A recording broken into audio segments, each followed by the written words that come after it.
بسم اللہ الرحمن الرحیم۔ السلام علیکم ناظرین، میں ہوں فیاض راجہ اور آپ دیکھ رہے ہیں آپ کا اپنا یوٹیوب چینل۔ دوستو، وفاقی حکومت اسلام آباد اور راولپنڈی سے مزدور صحافی کے ذرائع سے خبریں، معلومات اور ان پر پھر ہمارا تجزیہ اور تبصرہ۔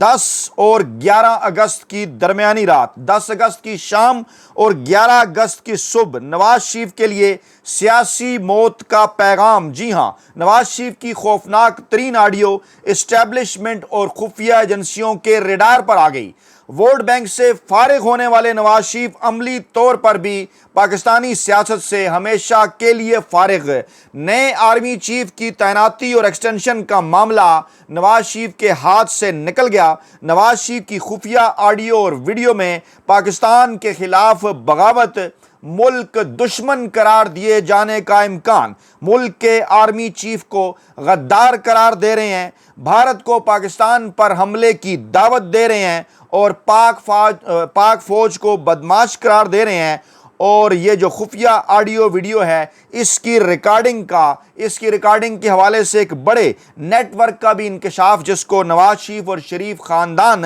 چلاتا رہا، اور جناب اس کے لیے ٹیکنالوجی اسرائیل سے حاصل کی گئی۔ سوال اٹھ گئے ہیں کہ کیا نواز شریف ایک ہی وقت میں بھارت اور اسرائیل دونوں کے ایجنٹ ہیں؟ انتہائی خوفناک ترین انکشافات، اور یہ سارا معاملہ ایک ایسے وقت میں سامنے آیا، بڑی تیزی کے ساتھ وائرل ہو رہا ہے، جب پاکستان کے اندر نئے آرمی چیف کی تعیناتی اور موجودہ آرمی چیف صاحب کی ایکسٹینشن کے حوالے سے باتیں ہو رہی ہیں۔ آرمی چیف صاحب اس وقت امریکہ کے دورے پر ہیں، وہاں پر انہوں نے اہم ترین امریکی عسکری قیادت سے ملاقاتیں کی ہیں، اوورسیز پاکستانیوں سے ملاقاتیں کی ہیں۔ وہاں پر آرمی چیف صاحب نے کئی بڑے راز بھارت کے متعلق کھولے ہیں، اور اس کے ساتھ ساتھ آرمی چیف صاحب کے یہ انکشافات جو ہیں، ان کو سن کر اس وقت دنیا بھر کے جو عالمی مبصرین ہیں وہ حیران ہیں، اور بھارت کے ساتھ جو نواز شریف کا معاملہ ہے وہ بھی جناب اسی وقت آیا ہے سامنے،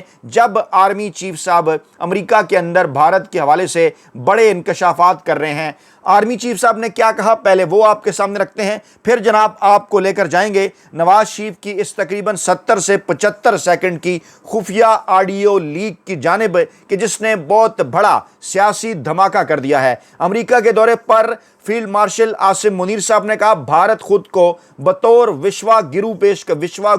پیش کرنا چاہتا ہے، عملی طور پر ایسا کچھ نہیں۔ ایک طرح سے عمران خان صاحب کے ان تمام تر بیانات سے بھی رہنمائی حاصل کی آرمی چیف صاحب، جو اس سے پہلے جو ہے وہ مودی صاحب اور شیو سینا کے حوالے سے جو کچھ بات کر چکے ہیں وہ بڑا واضح ہے۔ اور اب عاصم منیر صاحب نے ٹرمینالوجی استعمال کی کہ وشوا گرو پیش کرنا چاہتا ہے خود کو، عملی طور پر ایسا کچھ نہیں۔ امریکہ میں وہ پاکستانی کمیونٹی سے خطاب کر رہے تھے، اور جب بھارت کو وشوا گرو قرار دیا جا رہا ہے آرمی چیف کی جانب سے، اس وقت نواز شریف صاحب کی یہ آڈیو بڑی ریلیونٹ ہو جاتی ہے، جس میں وہ بھارت کو پاکستان پر حملے کی دعوت دے رہے ہیں۔ امریکہ میں پاکستانی کمیونٹی سے خطاب میں فیلڈ مارشل عاصم منیر نے کہا کہ بھارتی جارحیت نے خطے کو ایک خطرناک جنگ کے دھانے پر لا کر کھڑا کیا ہے، کسی بھی وجہ سے دو طرفہ تصادم بہت بڑی غلطی ہوگی۔ پاکستان جو ہے وہ امریکی صدر ڈونلڈ ٹرمپ کا مشکور ہے، جنہوں نے اپنی لیڈرشپ سے پاک بھارت جنگ بلکہ دنیا کی بہت ساری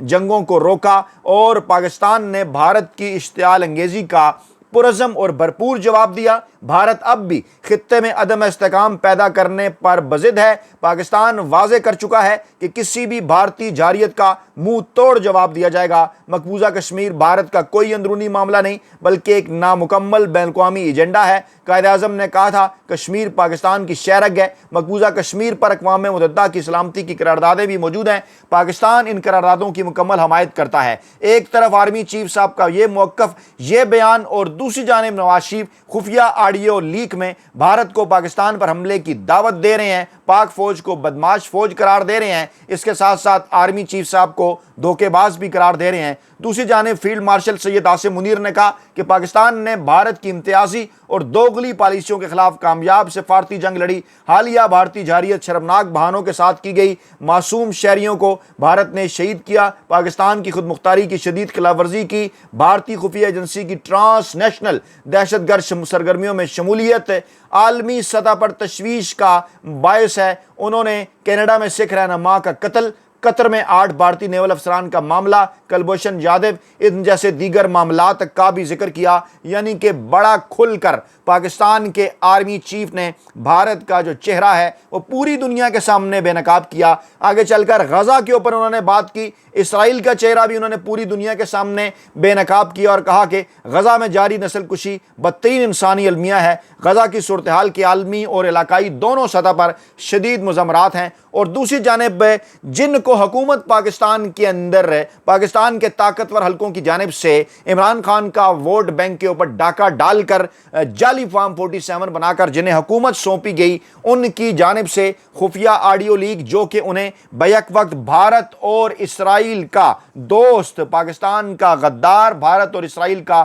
ایجنٹ ثابت کر رہی ہے۔ یہ میں نہیں کہہ رہا، اس حوالے سے انکشافات تاریخی دستاویزات کے ساتھ اور اس آڈیو کی روشنی میں جناب آپ کے سامنے رکھیں گے۔ سب سے پہلے میں آپ کو لے کر جاؤں گا رنگیلا وزیراعظم کتاب کی جانب، لکھا ہے جناب اسے امجد حسین صاحب نے، اور جناب اس کے صفحہ نمبر 92 پر درج ہے، نواز شریف کی واجپائی سے بھارتی وزیراعظم سے درخواست پاکستان پر حملہ کر دیں۔ یہ معاملہ کب ہوا؟ معروف صحافی رائے اسد خان کھرل ہفتہ روزہ وجود میں شائع شدہ رپورٹ میں رقم تراز ہیں۔ نواز شریف حوث سے زر اور رب اقتدار میں اس قدر اندھے ہو چکے تھے کہ انہوں نے ملکی سلامتی کو داؤ پر لگانے سے گریز نہیں کیا۔ 12 اکتوبر 1999 کے خوفناک منصوبے کے حوالے سے ہونے والے نئے انکشافات کے مطابق پاک فوج کے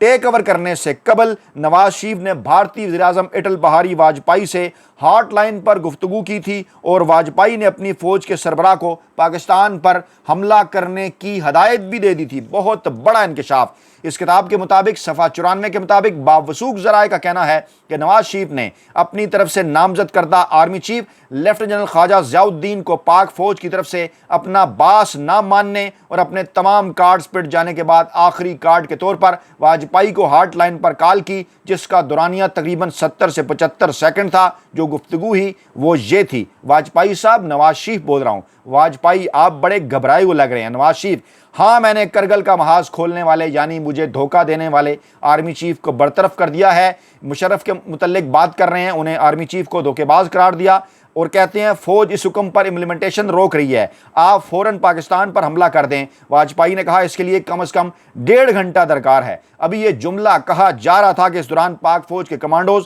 نواز شریف کے بیڈ روم کے باہر پہنچ گئے، جس پر نواز شریف نے فوراً لائن کاٹ دی اور ایک دم گھبراہٹ کے عالم میں مذکورہ فوجی کمانڈوز کو کہا کہ کیا آپ مجھے گرفتار کرنے آئے ہیں؟ یہ بات کتنی حیران کن ہے کہ ISI کے سابق سربراہ لیفٹیننٹ جنرل ضیاء الدین ایک طرف تو معزول وزیراعظم نواز شریف کو مکمل طور پر اعتماد میں انہوں نے لیا ہوا، دوسری طرف ان کے کہنے پر وہ کور کمانڈرز، اعلیٰ فوجی افسروں، آرمی چیف، ججوں، وزیروں، مشیروں، اپوزیشن کے سرگرم رہنماؤں، اعلیٰ عہدوں پر فائز بیوروکریٹ اور بعض صحافیوں اور ججوں کے ٹیلی فون ٹیپ کر رہے تھے، جبکہ دوسری طرف ان کو نواز شریف پر بھی پورا اعتماد نہیں تھا، جس کی وجہ سے وہ ان کے ٹیلی فون بھی ٹیپ کروا رہے تھے۔ اور 12 اکتوبر کو حکومت کی برطرفی کے وقت بھی نواز شریف کی واجپائی سے ہونے والی گفتگو ٹیپ کر لی گئی۔ حیران کن بات یہ ہے کہ یہ کیسٹ انتہائی پراسرار طریقے سے غائب ہو گئی، جس پر اس گفتگو کو ٹیپ کرنے والے ISI کے سابق سربراہ لیفٹیننٹ جنرل ضیاء الدین کے ایک چہیتے آفیسر بہت پریشان ہیں، کیونکہ یہ ایک ایسی کیسٹ ہے جو نواز شریف کے لیے موت کا پروانہ بن سکتی ہے، اور اس کے منظر عام پر آنے کے بعد نواز شریف کے لیے بچاؤ کا کوئی راستہ نہیں رہے گا۔ ہمیں امید ہے، یہ کتاب کہتی ہے، ہمیں امید ہے کہ حساس ادارے مذکورہ کیسٹ کا سراغ لگانے میں جلد کامیاب ہو جائیں گے۔ یہ اشتہار ہے جناب روگ آرمی کا، پروف رکھ رہا ہوں آپ کے سامنے، جو نواز شریف صاحب پاک آرمی کے حوالے سے جناب اشتہارات چھپاتے رہے، میڈیا کے ذریعے فوج کے خلاف جناب وہ اس کی کردار کشی کی مہم جو ہے وہ چلاتے رہے، اور یہی کتاب آگے چل کر لکھتی ہے کہ یہ سلسلہ یہاں پر ختم نہیں ہوتا، بلکہ نواز شریف نے امریکی صدر بل کلنٹن اور واجپائی پر یہ ثابت کرنے کے لیے کہ کارگل ایشو میں ان کی رائے یا مرضی شامل نہیں تھی، یہ سب کچھ فوج نے بتائے بغیر کیا۔ انہوں نے اپنے ہی ملک کے فوج کے خلاف ایک غیر ملکی اخبار میں روگ آرمی کا اشتہار چھپوا دیا، اور اس اشتہار کی اشاعت کے بعد افواج پاکستان کی دنیا بھر میں تضییق ہوئی۔ یہ کتاب کہہ رہی ہے، اشتہار میں نے جناب آپ کو دکھایا، ایک بار پھر جناب آپ کے سامنے رکھتا ہوں، روگ آرمی کا اشتہار یہ نواز شریف نے غیر ملکی اخبارات میں چھپایا۔ یہیں بس نہیں، ٹیلی فون ٹیپ کروانے کا ان کا شوق کتنا بڑا ہوا تھا کہ وہ اسلام آباد میں 1 درجن سے زائد صحافیوں کے ٹیلی فون ٹیپ کرتے تھے، جن کے پورے آگے ایک پوری لسٹ دی ہوئی ہے، نام ہے جناب، اس میں M ضیاء الدین ہے، ملیح لودھی ہیں، حامد میر، ماریانہ بابر، ایاز میر، کیتھی گنان، نوید معراج، ظفر عباسی، امتیاز گل، طارق بٹ، جمال اسماعیل دیگر۔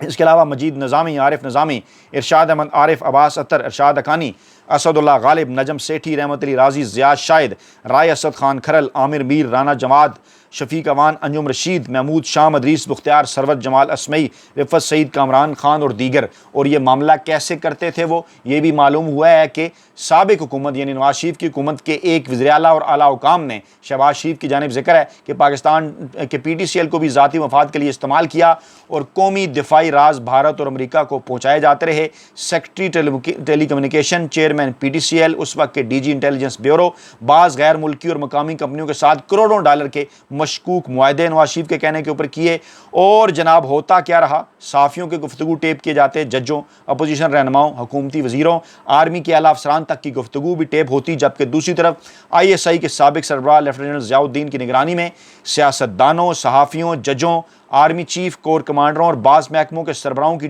گفتگو ٹیپ ہوتی رہی اور حساس ادارے روزانہ سابق وزیر اطلاعات مشاہد حسین، سابق چیئرمین احتساب بیورو سینیٹر سیف الرحمان اور بعض اوقات میاں نواز شریف کو بھی مذکورہ ٹیپ سناتے رہے۔ اب بڑا سوال یہ پیدا ہوتا ہے کہ اتنی ٹیلی فون ٹیپ کرنے کی ٹیکنالوجی آخرکار نواز شریف صاحب نے کہاں سے حاصل کی؟ تو نواز شریف کی بڑی حمایت کرنے والا، نواز شریف کی بڑی تعریفیں کرنے والا پاکستان کا بڑا میڈیا گروپ جنگ گروپ ہے، اس کی خبر کا حوالہ ہے 19 نومبر 1999۔ یہ آپ لکھ سکتے ہیں، دیکھ سکتے ہیں، میں نے ہائی لائٹ کیا ہے۔ جنگ اخبار اس کتاب کے خلاف کہیں جا سکتا ہے، کورٹ میں تو جائے، یہ کتاب ہم سامنے رکھیں گے۔ روزنامہ جنگ 19 نومبر 1999 کو شائع ہونے والی رپورٹ کے مطابق سابق وزیر اعظم نواز شریف نے اپنی پہلی وزارت عظمیٰ کے دور میں اسرائیل سے 1 ارب روپے مالیت کی ٹیکسٹائل مشینری خریدی تھی، جو اب پاکستان میں ان کے کارخانوں میں نصب ہے۔ نواز شریف خاندان کے اسرائیلی حکومت کے ساتھ خفیہ تعلقات گزشتہ 10 سال سے موجود ہیں۔ آپ ذرا یاد کیجئے مریم نواز صاحبہ کا وہ ٹویٹ جس میں وہ عمران خان صاحب پر الزام لگاتی تھیں، تو آگے سے اسرائیلی صحافیوں نے پڑھ گیا جناب یہ تو نواز شریف کا ذکر ہے، اور انہیں کے جناب وہ اجمل قادری صاحب نے دورہ بھی کیا تھا، جے یو آئی کے رہنما نے، اور نواز شریف صاحب اسرائیل سے تعلقات چاہتے تھے۔ بعد میں عمران خان صاحب کے دور میں بھی کوششیں ہوئیں، عمران خان صاحب نے انکار کر دیا۔ نواز شریف کے چھوٹے بھائی شہباز شریف نے 1993 میں کم از کم 4 مرتبہ اسرائیل کا جعلی دستاویزات کے ذریعے خفیہ دورہ کیا اور ٹیکسٹائل مشینری کا سودا کرنے کے علاوہ رائے ونڈ کے اپنے زرعی فارم کے لیے اسرائیلی ٹیکنالوجی حاصل کی۔ شہباز شریف نے اسرائیل کے 3 دوروں میں 7 اسپننگ یونٹس کا سودا کیا۔ بعد ازاں یہ مشینری جس کی ایل سی لندن میں کھولی گئی، قبرص لائی گئی اور یہاں اس کی برآمد کنندہ کمپنی کا نام تبدیل کیا گیا، اور پھر بحری راستے سے یہ مشینری پاکستان لائی گئی۔ ہے شاباشے۔ اسی دوران شہباز شریف اور شریف خاندان کے ایک نوجوان نے اسرائیلی علاقے اکو کا دورہ کیا، جہاں یہودیوں نے باغات لگا کر دنیا کا بہترین پھل پیدا کیا ہے۔ اس دورے میں انہوں نے رائے ونڈ کے زرعی فارم کے لیے اسرائیل کی زرعی ٹیکنالوجی حاصل کی، اور آگے ہے جناب علی کرکس، بہت بڑا انکشاف، دل تھام کر اسے سنیں۔ معلوم ہوا ہے کہ معزول وزیر اعظم نواز شریف نے جاسوسی کا نجی نظام قائم کرنے کے لیے انتہائی جدید آلات بھی اسرائیل سے حاصل کیے تھے، جن کے ذریعے نہ صرف ایک جگہ بیٹھ کر ملک کے کسی بھی حصے میں ہو رہی ٹیلی فون کی گفتگو کو سنا جا سکتا ہے، بلکہ خاندان کے کارندے دور جگہوں پر بیٹھ کر کسی خاص کمرے میں ہو رہی گفتگو کو بھی تار کا کوئی نظام قائم کیے بغیر سننے کی صلاحیت حاصل کر چکے تھے۔ یہ ہیں جناب نواز شریف صاحب، رنگیلا وزیر اعظم کتاب اور جنگ اخبار کی رپورٹنگ کے مطابق وہ نواز شریف، وہ روایتی سیاسی مافیا جس کو پاکستان کے طاقتور حلقوں نے عمران خان کا ووٹ بینک چرا کر پاکستانی عوام کے سروں پر بٹھا دیا۔ اب ایک بار پھر نواز شریف اپنا مطلب پورا ہونے کے اوپر نئے آرمی چیف کی تعیناتیوں کے اوپر غور کر رہے ہیں۔ آرمی چیف صاحب اس وقت امریکہ کے اندر ہیں، وہاں وہ بھارت کے حوالے سے، وہاں وہ اسرائیل کے حوالے سے راز کھول رہے ہیں، بڑے بڑے انکشافات کر رہے ہیں، اور یہاں یہ پتہ چلتا ہے کہ جس کی حکومت پاکستان کے اندر طاقتور حلقوں کے ذریعے بنائی گئی ہے، وہ تو جناب بھارت اور اسرائیل کے ساتھ خفیہ تعلقات بڑھاتے رہے، پاکستان کے اوپر حملے کی دعوت دیتے رہے، بھارتی وزیر اعظم کو اپنے آرمی چیف صاحب کو بدماش قرار دیتے رہے، اپنی فوج کو روگ آرمی قرار دیتے رہے، اور ٹیلی فون ٹیپ کرواتے رہے۔ پاکستان میں شاید انہوں نے کوئی بندہ اپنے دور حکومت میں نواز شریف صاحب نے ایسا نہیں چھوڑا جس کا انہوں نے ٹیلی فون نہ ٹیپ کروایا، یعنی کہ باقاعدہ طور پر ایک پورا نیٹ ورک تھا سپریم کورٹ کے چیف جسٹس، آرمی چیف، ججوں، جرنیلوں، کور کمانڈروں، ہائی کورٹ کے ججوں، سپریم کورٹ کے صحافیوں، پتہ نہیں کس کس کے وہ ٹیلی فون ٹیپ کروا رہے تھے، اور یہ ثبوت کے ثبوت سارے کہا جا رہا ہے کہ وہ آڈیو ریکارڈ ہو چکی تھی جس میں وہ واجپئی صاحب کو کہہ رہے ہیں کہ آپ پاکستان پر حملہ کر دیں۔ وہ آڈیو ٹیپ کہاں ہے؟ یقیناً طور پر وہ خفیہ اداروں کے پاس موجود ہوگی۔ ہمارا یہ مطالبہ ہے، پاکستانی عوام کا یہ مطالبہ ہے، پاکستان کے 25 کروڑ عوام کا، پاکستان تحریک انصاف کے ووٹرز کا، بلکہ تمام سیاسی جماعتوں کے ووٹرز کا یہ مطالبہ ہے پاکستان کی موجودہ اسٹیبلشمنٹ سے، طاقتور حلقوں سے، کہ نواز شریف صاحب کی یہ آڈیو قوم کے سامنے لائی جائے اور ان تمام تر مجرموں کو کیفر کردار تک پہنچایا جائے جو پاکستان کے اندر ایسے کام کرتے رہے ہیں۔ اپنا بہت خیال رکھیے گا، دعاؤں میں یاد رکھیے گا۔ نئی ویڈیو کے ساتھ جلد حاضر ہوں گے۔ اللہ نگہبان۔